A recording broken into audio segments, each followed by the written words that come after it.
Hello everyone, this is Varsha and you are watching the series of success stories brought to you by Indian Achievers Forum. So once again, we are here with you all to discuss the success story of one more achiever of our, and this time we have with us Mr. Santosh Nambiar, who is the founder and MD of SA Metrics Pty Limited. So Santosh Nambiar is an author of internationally acclaimed book A New Way of Living. His other books includes In Between Thoughts, Intellect versus Intelligence, and Taking Your Life from Mediocrity to Creativity. His new book, The Art of Conscious Balance, takes a different route, exploring his own personal pathway to clarity, creativity, peace, and purpose. Santosh has a background in molecular biology and an MBA from Royal Melbourne Institute of Technology. He is the founder of biotech company based in Melbourne which provides support to the university in Australia and New Zealand towards biomedical research in finding a cure for diseases like cancer, cardiovascular diseases, and ailments that threatens humanity's health. Santosh lives in suburban Melbourne with his family of four. Santosh has also founded the non-profit organization Life a Meditation and Mind Noise Matters, which holds workshops worldwide on regaining control over the mind and freedom from unwanted mind noises, ensuring peace, creativity, well-being, and clarity in your life. Santosh is also registered as a mindfulness teacher with the Meditation Association of Australia.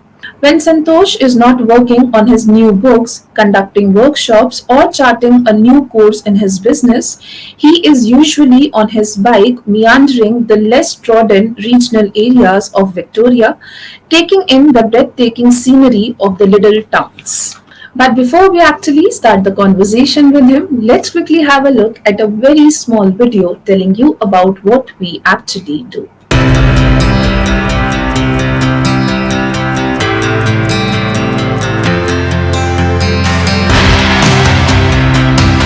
Indian Achievers Forum is driven by a full-fledged advisory board. The board consists of experienced personalities who have excelled in their respective careers. Together, the forum organizes conferences, events, workshops, exhibitions, trade shows, and B2B initiatives in India as well as abroad. Where there is passion, there is achievement. And where there is achievement, there is Indian Achievers Forum.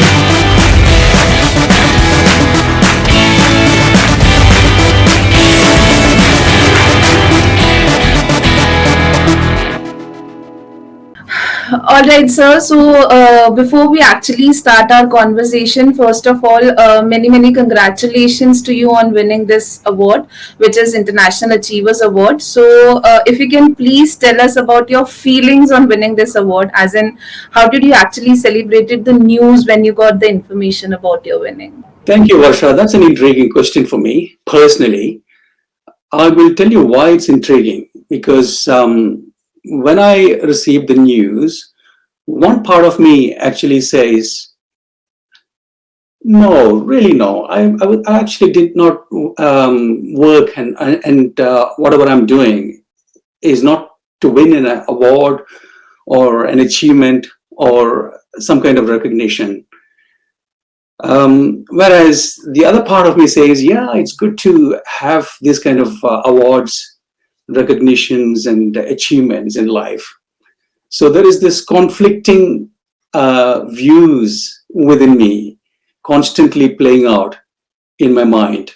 And this is not the first time, but this has been there since I have actually become aware of it. And the good news is, the good thing is that I've becoming a bit more aware of this conflicting views playing within my own mind. And therefore, I think I'm kind of getting a handle on it, or at least I'm becoming aware of it. And I enjoy doing what I'm doing without expecting anything in return. All right, sir. So now moving ahead, you are an author and also the founder of a biotech company based in Melbourne, Australia. So I really want to know from you that how did it all, came into being? Like, how did you actually land up to the idea of starting up with this company of yours and proceed further in it? Right, Varsha. The things that I'm currently doing, I have written about 5 or 6 books, and my latest book, The Art of Conscious Balance, have just been released the last about 9 months ago. And also the company, the SA Matrix Pty Limited, was founded in 2013, and one more thing that again intrigues me is how is this all coming to fruition? Because I'm not somebody who is capable of starting a business. I'm not someone who is capable of writing something, and my vocabulary is not that good. But still, there's a whole lot of things happening which is beyond me, and which has got, I think, I probably have no idea, and I have no words to describe it. And that's where I'm saying I'm using this word intriguing again. And therefore, what really happened was there are certain things happening in my life which I've never thought of doing, and therefore I guess I'm attributing that to the art of conscious balance that I've been actually practicing. Um, and I can probably explain that in a little bit detail a bit later. I migrated to New Zealand in 1995. I got a job with one of the biotechnology companies in New Zealand uh, pretty soon. And then I have been working for them almost about 12, 13 years, I guess. And then I finally moved to Perth in Australia. That is when I fell ill, and I was almost on my deathbed. Um, and the doctor said it was cancer, and that I probably would not live for long. That news came as a bolt from the blue for me, and subsequently, about 6 months of intense suffering and confusion and chaos associated with it. Um, Ultimately, it was a misdiagnosis, and later I was happy, relieved uh, to walk out of the hospital. Um, and then what really happened was I started doing a lot of self introspection. I wanted to put this in words, and I wrote about it. And my first book was published in 2012. Subsequently, I've written several books, and therefore I had actually signed away my time.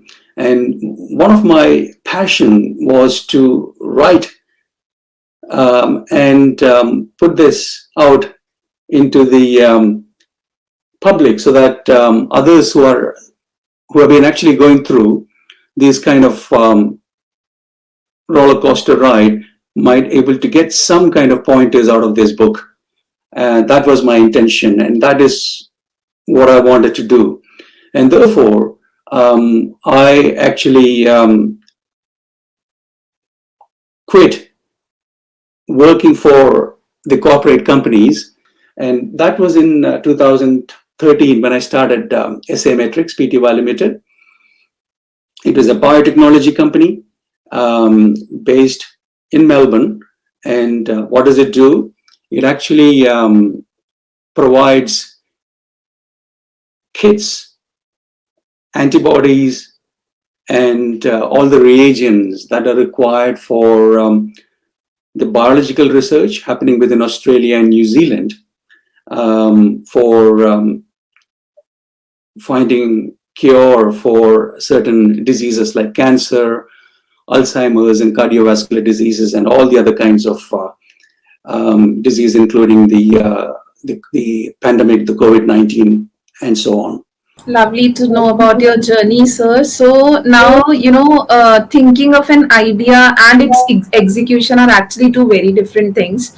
So if I talk about, your journey of starting up with SA Metrics Pty Limited, so what were the challenges that you have to face initially while starting with this company?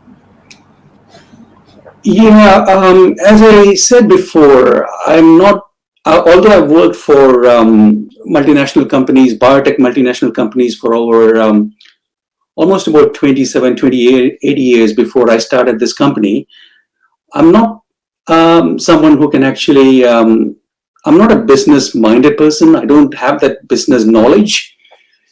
But I guess I had a lot of inspiring mentors and leaders. And one of them, and some of them, in fact, I may miss a few, but some of them are Amanda Cameron and Tom Verghese, John Johnston, and of course, yes, Scott Needham. And these were all inspiring leaders and mentors who have actually helped me, guided me through my journey. And one of the challenging things that happened while setting up this company was that my children were actually growing up. They were used to the lifestyle that that I was giving them from having worked for multinational companies, and also my wife was learning as well. But when I actually told them that I'm quitting what I was doing before and starting something of my own, and my children were very, very understanding, and they said that is fine. We will help you. We can also tighten our belt and make sure that we're able to work together as a team. And so, starting late and not knowing how to set up a business, and also although having worked in Australia and New Zealand for almost about several years before I started this business, I think there was this factor of not knowing how this is all going to pan out.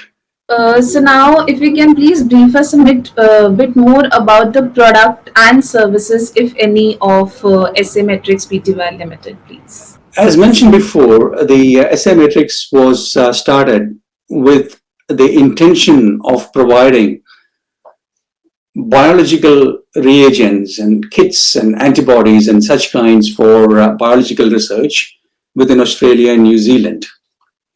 And one of the challenge the Australia and New Zealand face is that these are not manufactured locally here. These have to come in from overseas like the US, UK, China, and therefore it takes about 2 to 3 weeks to come in. And the intention was to how quickly and to streamline the logistics and how quickly we can bring it in so that the researchers here in Australia and New Zealand can have a level playing field with that of their counterparts in the UK, US, Europe, and China, where they are used to getting their products almost on the same day or the following day.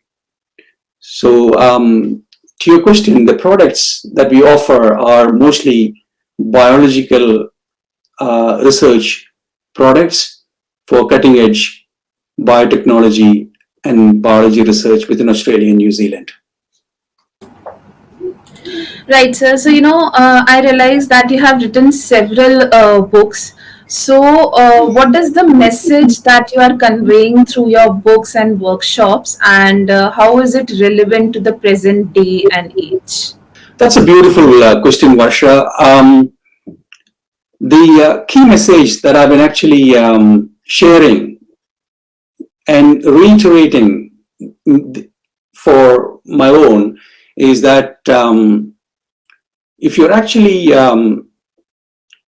hitting your head against the wall and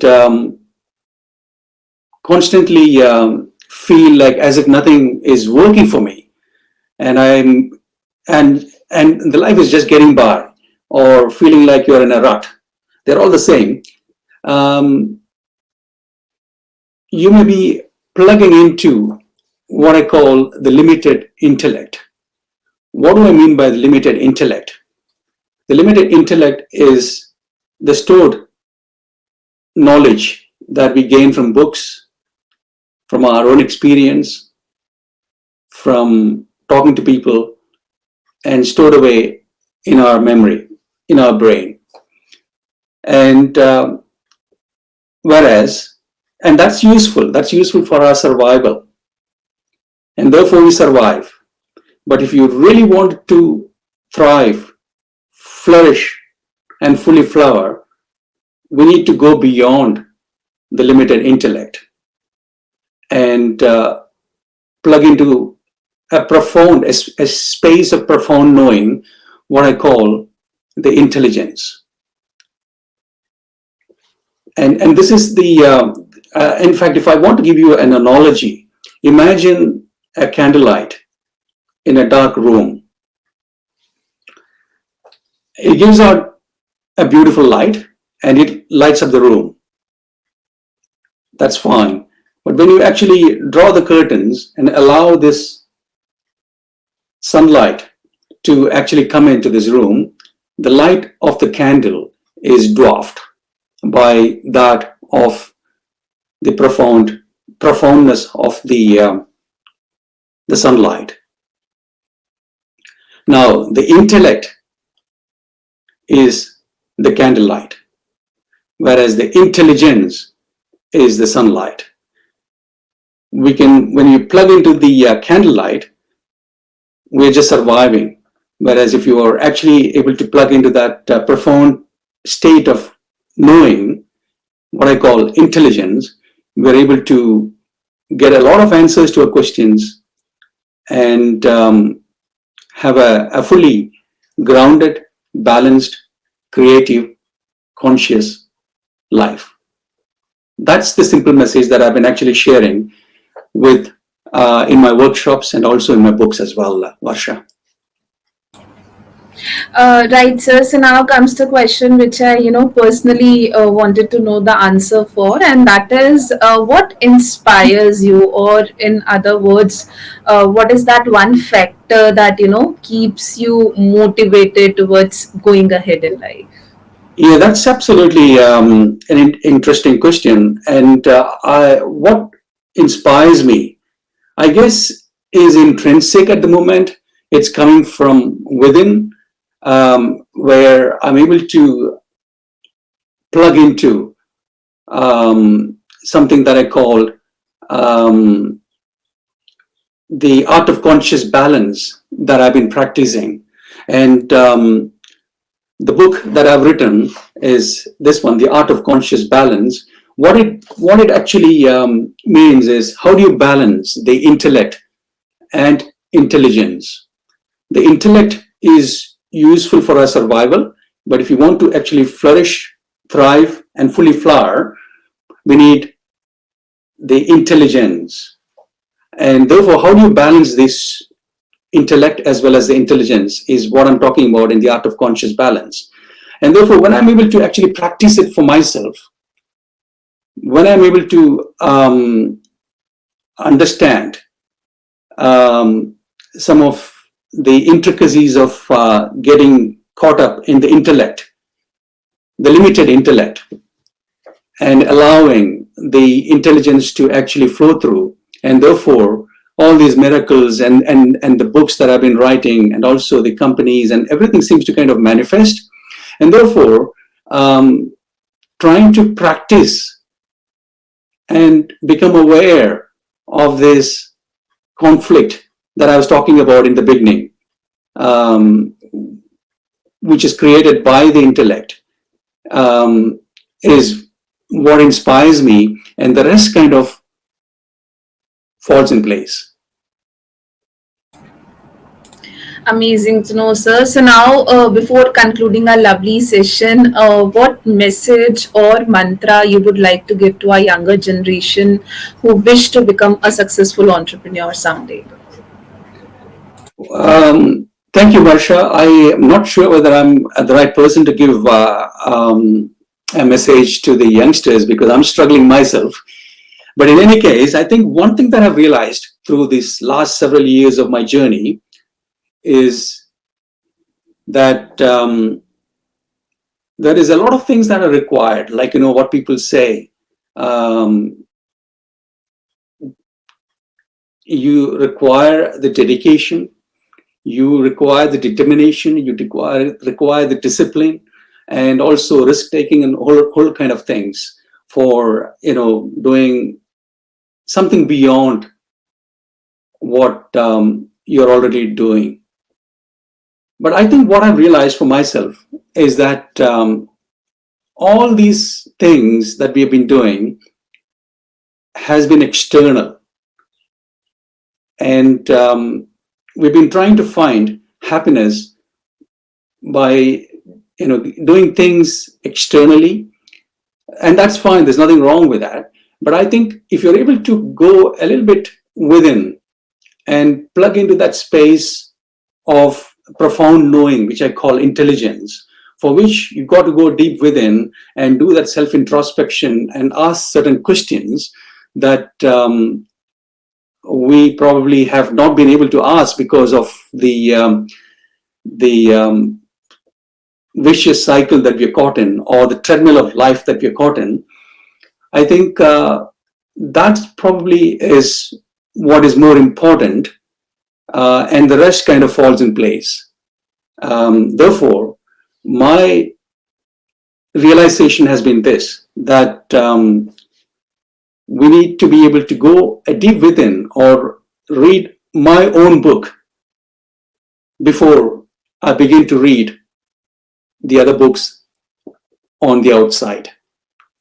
So, in other words, go deep within and ask certain questions and plug into that space of profound knowing, and the rest kind of falls in place. Great, sir, and I'm pretty sure that these words of yours will surely be helping out the youngsters out there. So, thank you so very much for joining with us today. It was lovely talking to you, and I wish you all the success for all your future endeavors as well. And may you continue to inspire us the way you are doing. Thank you so very much for joining. Thank you, Varsha. It has been a pleasure speaking to you, and I enjoyed the time sharing my journey with you. Thank you, Varsha.